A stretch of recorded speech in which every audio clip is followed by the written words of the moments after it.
me. I know. If you're looking back there, then she knows you're not looking at me. Okay, then Miss Gibson's gonna go over there and sit down, and I'm not gonna help Miss LeeVan because I want Miss LeeVan to do it all herself because she's good at what she's doing. So I expect y'all to be good listeners and good workers. When Mr. Palmer comes, we'll have to stop, and we'll have to finish when he leaves. Don't get so wild when Mr. Palmer's here that you can't do good work. Got it? Got it. Okay. Do good. Alright, who remembers the sequence of a story? Sometimes you read a story, and then you have to know the sequence. Who remembers what the sequence of a story is? Nobody remembers? So the sequence, Miss Gibson knows. She told me that she told y'all, so you might need to know. I think we've done it in our class. The sequence is the beginning, the middle, and the end. So what happens in a story. So when you read a story and you retell it, you don't read the whole thing over again. You just tell really important parts that happen in the story. So we're gonna practice with the story. Let's practice with the tortoise and the hare. Raise your hand if you know what the tortoise and the hare is. You know what happens in the story. Alright, so we're gonna do the sequence of the story so that we can figure out a new part of telling a story. It's called the theme. And theme's kind of hard, so you have to pay attention to the details of the story to figure it out. So the tortoise and the hare, in the beginning, there was a hare. Who knows what a hare is? Is this a hare? Nope. Nora, what's a hare? It's a kind of rabbit. It is. It's a kind of rabbit. So in the beginning, the hare thought that he was the fastest animal in the forest. So he wanted to race the tortoise to prove that. In the middle of the story, they race. Who knows what happens in the beginning of the story when they race? Amy. Not the end of the story, but what happens in the middle whenever they're racing? What does the hare do during the race? He takes a nap during a race. So what happens at the end? They're racing. The hare thinks he's going really fast, so he's gonna take a break. He's gonna take a nap. What happens at the end, Cassidy? The tortoise wins. The tortoise wins. So when we're looking at themes, we're gonna ask ourselves a few questions about the story to try and figure out what the theme is. So the first question we're gonna ask, or theme, is what the character learns. So there's a main character in a story, and the theme is going to be what that character learns in the story. So the first thing we're going to ask is, who's the main character? We're in the forest. There's a tortoise and the hare. There's some other animals, but who's the main character, the most important character in the story, Cooper? Tortoise. The tortoise, or is the story about the hare?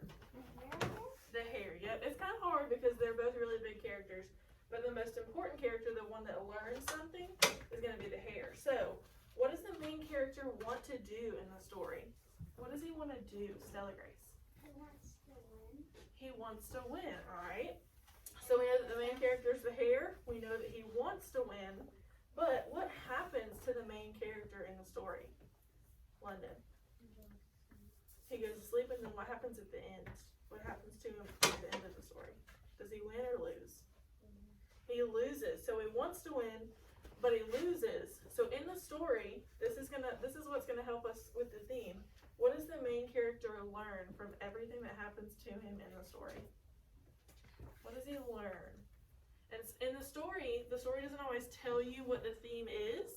So that's why we're asking these questions, so you can think about it, and then you can come up with your own theme.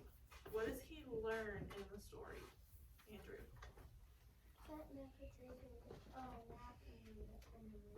Never take a nap in a race. So if we take that, what kind of lesson can we learn from that? He's working really hard to race, and then he just stops working and he takes a nap. So it's something that we as readers can learn from that story. Nora. If you work really hard, you might it might end up being something great. Are you okay, Charlie? Yep. Alright, let's make sure sure we're sitting in our seats correctly. I'm sorry, Nora, what'd you say? If you keep working, it will turn out to be something great. If you keep working, it will turn out to be something great. So the tortoise or the hare learned in the story that he needs to keep working and continue working until he gets to his ultimate goal, which is winning. If he would have kept working, he would have beat the tortoise and he would have got what he wanted, but he didn't do that. All right, we're going to practice one more time with a story that we don't know. It's a short story, and we're going to try and figure out the theme. So let's listen really, really closely, okay? This is about Lucy. The title of the story is Lucy's Crayons. It's up here at the top. That's where the title is. Lucy never put anything away. When she made her breakfast in the morning, she left the cereal and the milk out on the counter, and she left her dirty bowl on the table. When she got home from school, she tossed her coat and her backpack on the floor, where her mother often tripped on them when she came in from work. Y'all don't do that, do you? No. Okay, good. One day, Lucy and her friend Amelia decided to color pictures outside under the big oak tree. Lucy had just gotten a brand new box of 108 crayons, and she wanted to try them out. They sat under the tree happily coloring until it was time for Amelia to go home. "You want me to help clean up?" Amelia asked before she left. "Nah, I'll do it later," Lucy replied as she headed inside to watch TV. Did she take her crayons inside with her? No. Oh, goodness. Lucy watched 3 shows and forgot about the crayons. The next day, when Lucy went outside to play, she found that the sun had melted her new crayons into a big, goopy mess. Crayons can actually Lucy left her crayons outside. All right, so let's ask our questions and see if we can figure out the theme. Who's the main character in the story? Taylin. Lucy, yep. What does she want? This is a short story, so we don't have a ton of details, but what do you think she might want in the story? This is one of those things that the story might not actually tell us, but we'll have to infer and take our details and think about it. Charlie, what do you think she wants?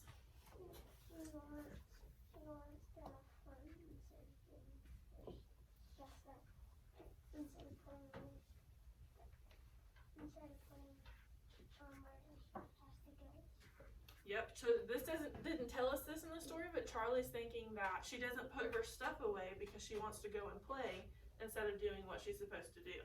All right, so what happens to the main character? What happens to her, Zippy?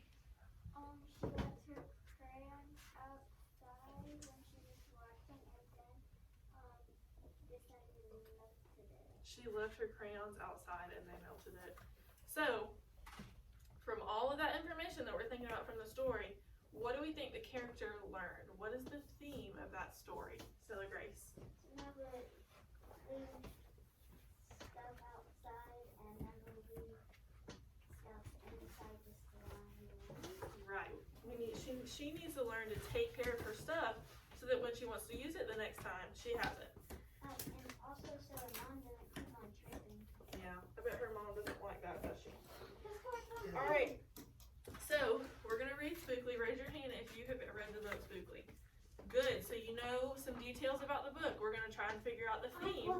So if you've never done that, you need to make sure that we're listening to the beginning, the middle, and the end so that we can answer these questions, okay? My first grade teacher gave me Raise your hand if you Same need me to here. call on you. Joey. All right, the legend of Spookly the Square Pumpkin. Are pumpkins usually square? No. No, I don't think so either, so let's figure out. This thing. It's a I didn't say fiction. that, but it'll just show. I can see it better. It's a fiction book. What'd you say, Abram? It's a fiction book. Why do you think it's a fiction book? Why does this, raise your hand if you can tell me why this is fiction. What is this fiction? Amy? Because pumpkins can't talk. Right, And she knows pumpkins the don't have eyes story. and mouths. Yes, Amy it's knows hard. the story, so she knows that Spookly talks in the book. So yeah, we know. What else on this? Do pumpkins have faces? No. So that's how we know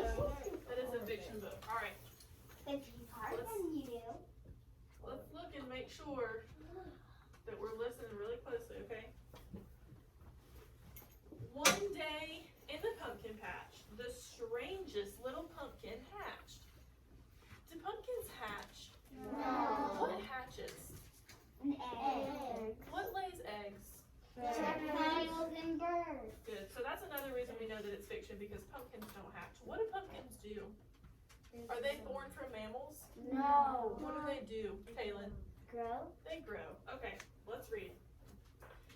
One day in the pumpkin patch, the strangest little pumpkin hatched. Spookly wasn't like his friends, where they had curves, he had ends. Spookly was different. He was odd. He was rare. Spookly the pumpkin wasn't round, he was square. While the round pumpkins had fun rolling along, poor Spookly sat there shaped all wrong. He tried and tried with all his might, but he couldn't budge, he just sat tight. The other pumpkins teased him because he was square. Spookly wished he was round and could roll everywhere. That is, until one night, when they all discovered it's fine to be round when the weather is fair, but there are times it's better to be square. What does it mean when the weather is fair? Charlie?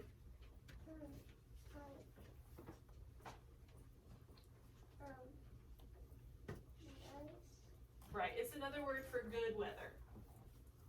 Halloween was just a day away when a mighty storm blew across the bay.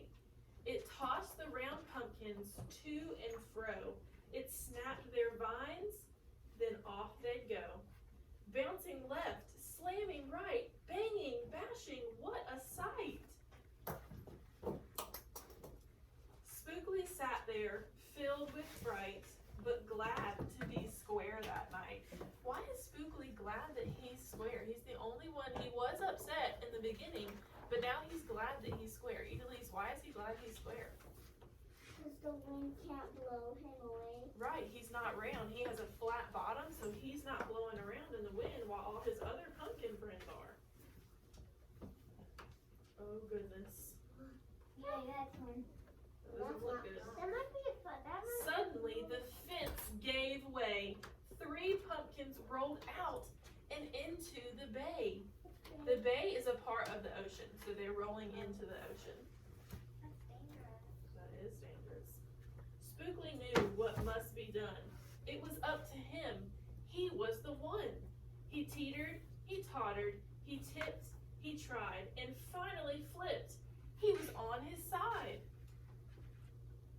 Again he tipped, again he flopped, again he flipped, and then Flop. he stopped, right in the gap where the fence was snapped. He blocked the way, the hole was capped. All the pumpkins shouted, hooray! Spookly the square pumpkin had saved the day. Then a pumpkin hit him with a whack. He thought his shell would start to crack. Then another one hit him with a thump, and another one with a smack.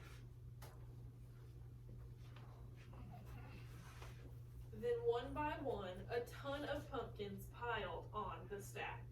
With a bang and a bash and a crunch and a crash, and then it all went black. That page is just filled with pumpkins. At dawn, when the storm had stopped, the farmer came out and checked his crop. He picked his pumpkins up one by one and laid them out in the warm, dry sun. And when the last was moved away, the farmer could see what had saved the day. An odd-shaped pumpkin, short and dense, was wedged against the broken fence. Its shell was bruised, its stem was too, but there was brave little Spookly, sitting straight and strong and true.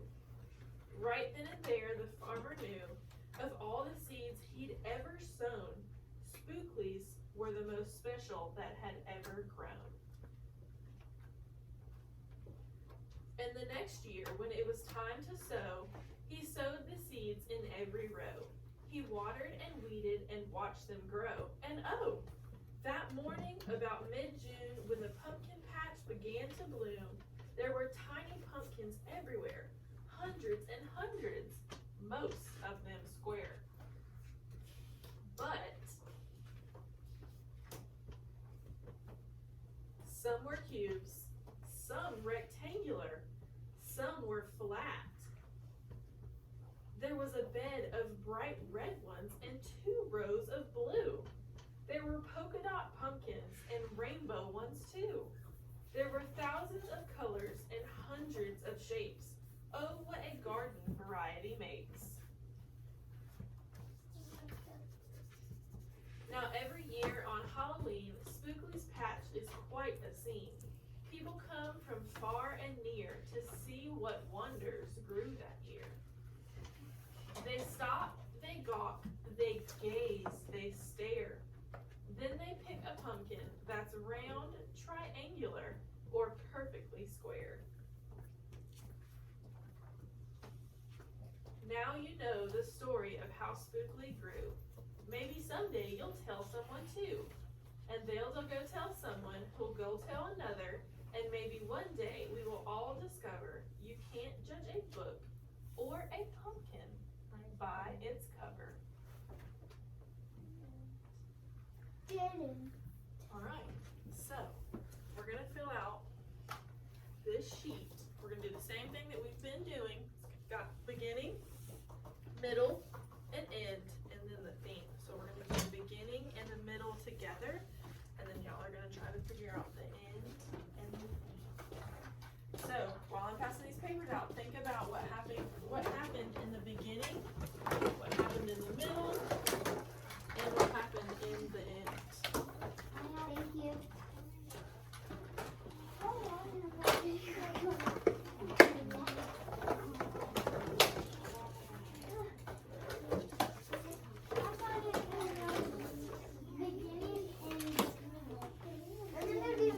Alright, so because we are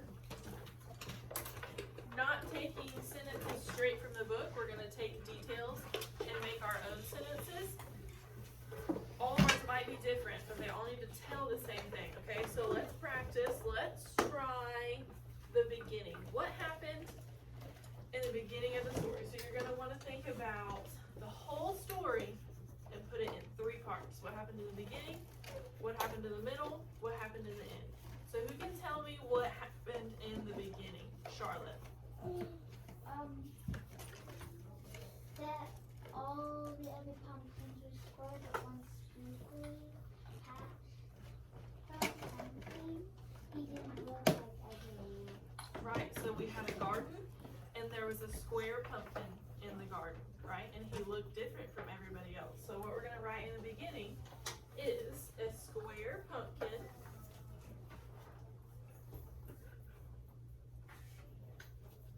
We're going to cut these out and glue these on pumpkins, so make sure that you're doing your best handwriting. A square pumpkin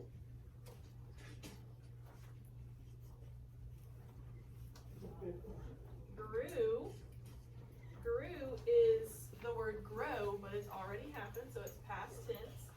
A square pumpkin grew. Well, not everybody. See, she has one. In a garden. We all think these good for her. Full But out that comes up. of round pumpkins.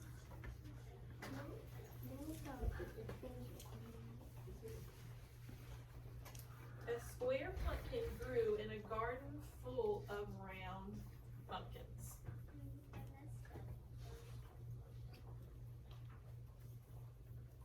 We only have a few minutes before Mr. Palmer gets here, so make sure we're writing quickly but well.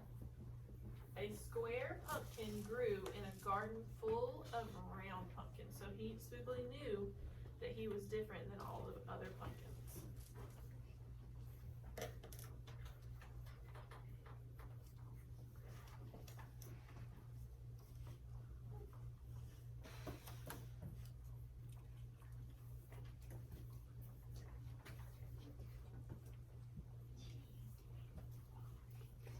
A square pumpkin grew in a garden full of round pumpkins. I'm on round.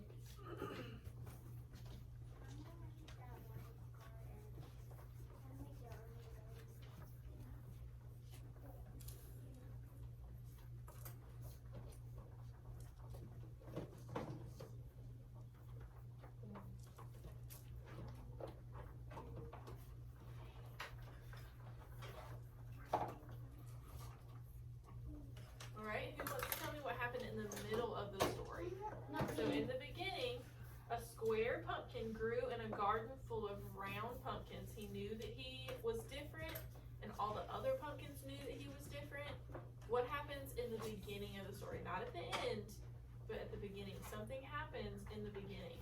In the middle. Emmy. A big storm comes. And what happened when the storm comes? It blew away 3 pumpkins and landed in the ocean. Yes. A big storm. That's the end. Make sure that your sentences start with a capital letter. That's the end, Miss Oh, I'm sorry. The middle's down here. Thank you for correcting me.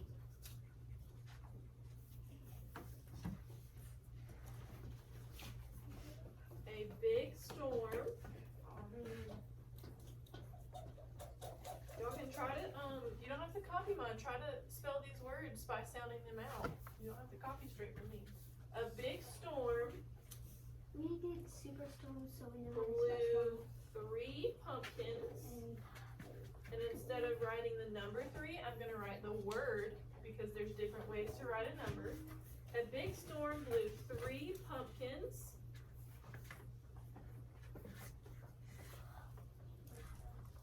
into the bay. The bay is the ocean. It's just a special part of the ocean that's really close to the land. So a big storm blew 3 pumpkins into the bay. What happened after that? Did they all roll into the bay? Did some of them stay in the field? What happened?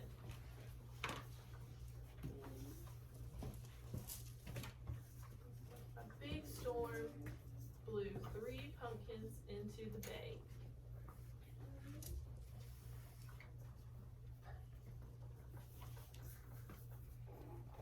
Come on, baby. And after that,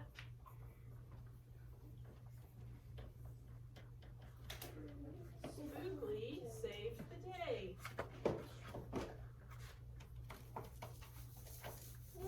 It looks like the base says boy. It's kind of hard to see because it's pencil, but it's bay. B-A-Y. A big storm blew 3 pumpkins into the bay. Spookly saved the day. Who can tell me why I capitalized the S in Spookly?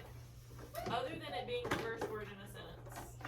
There's a reason, even if Spookly was the second or third or last word in the sentence, it would be capitalized. Journey, why is it capitalized?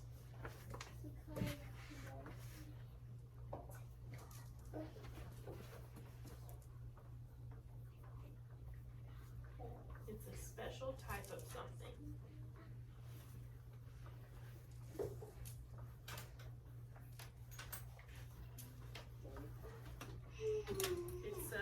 It's a nail, but it's a certain type of nail.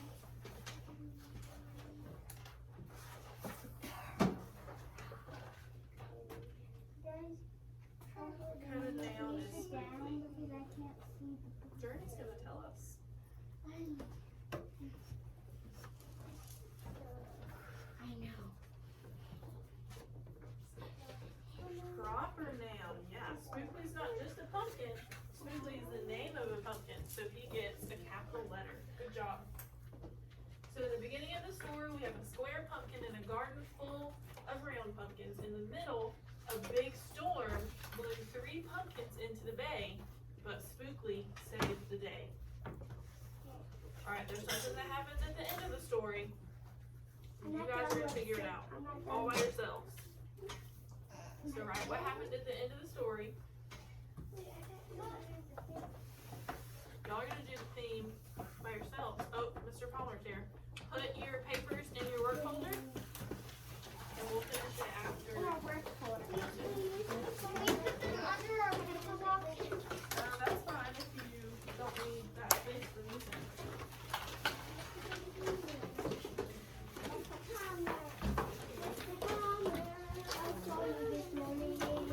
I saw you this morning, Mr. Palmer. I saw I said Mr. Music Teacher in the morning. Yeah, that's alright. No, Mr. Miss LeeVan, Alright. So, before we start, We're still I recording. need We're still recording. volunteer to lead us in our opening. Can we See, please, Miss Nora, why don't you come up this time? please not right now Do because you need this on? Miss LeeVan, Yeah, I'll leave it on. Miss LeeVan, thank you. Miss LeeVan, you're gonna be right here. By the way, if no one's standing up, what should the rest of us be doing at this time? Standing up. All